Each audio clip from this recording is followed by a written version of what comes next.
Magandang hapon mga kapasyal. Nandito tayo sa deck ng barko ng Tugo na MV, ano ba to?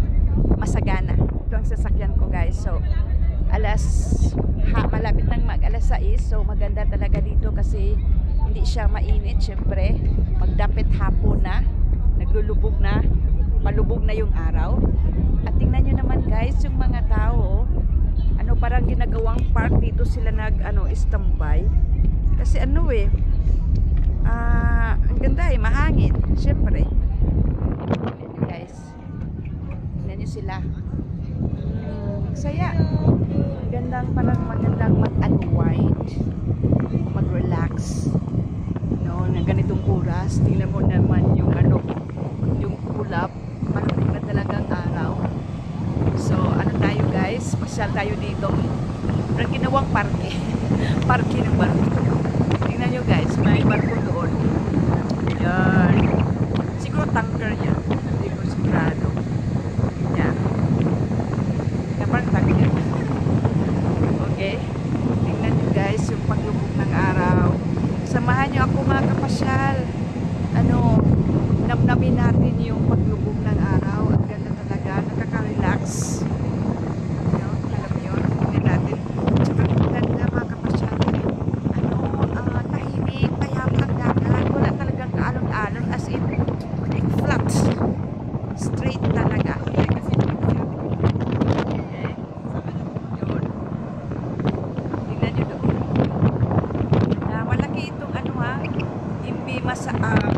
Masagana. Yan naman. Guys. Ganang tingnan ng dagat. Ganyan talaga. Yan. May isa pang barko papunta dito. Parang carlos line.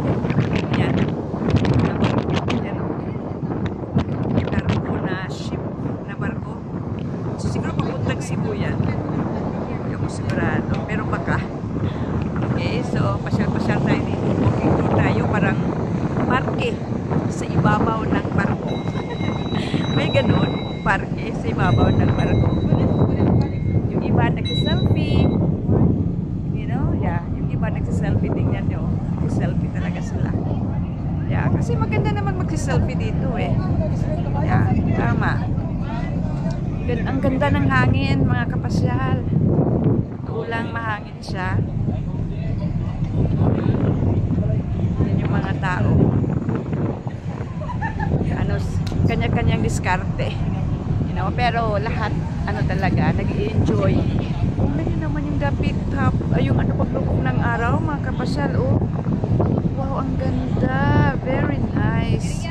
Parang magandang mag-meditate, magmuni-muni. Titingin ka lang doon. Ay, nakaka-relax na. Tanggal yung pagod mo, yung stress mo. Yun. Okay. Doon tayo.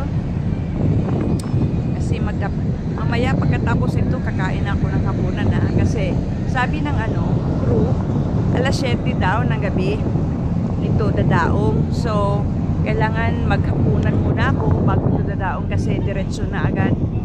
Tingnan nyo naman guys. So, ang linis-linis malaking espasyo.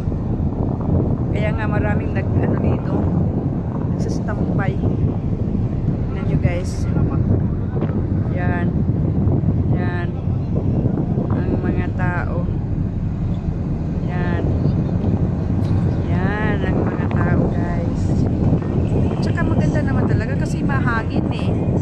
Mahangin talaga. Diba nakaupo lang sa sahig. Nagkukwentuhan.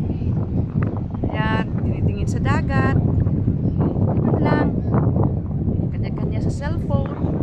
Nagsiselfie.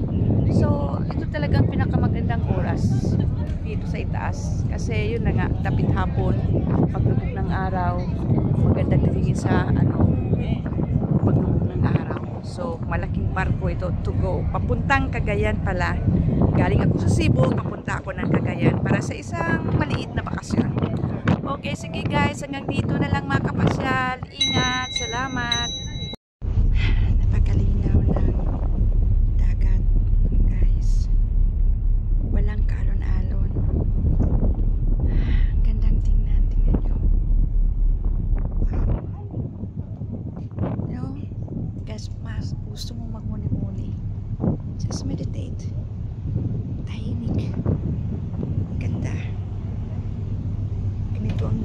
guys, ganito ka tayo buhay. Ganito ka't payapa. It's a blessing. Ganda talaga ng dagat.